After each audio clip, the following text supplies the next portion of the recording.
سلام دوستان عزیز. دهه‌ای که ما در آن زندگی میکنیم گلستان نام دارد و حالا من میخواهم درباره این دهه به شما معلومات دهم.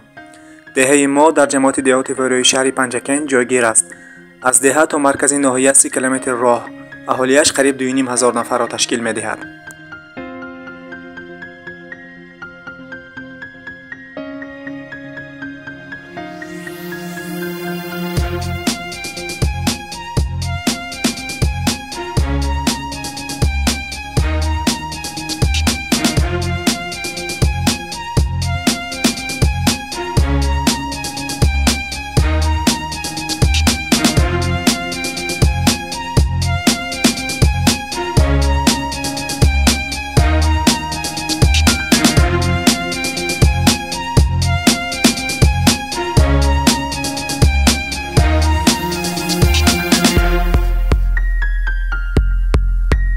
دهه مکتب تحصیلات میانه عمومی، بنگاه طبی، نقطه‌های سودای خصوصی و مسجد پیوسته دارد. مردم ده اساساً به باغداری، چارواداری و سبزوارکاری مشغولند.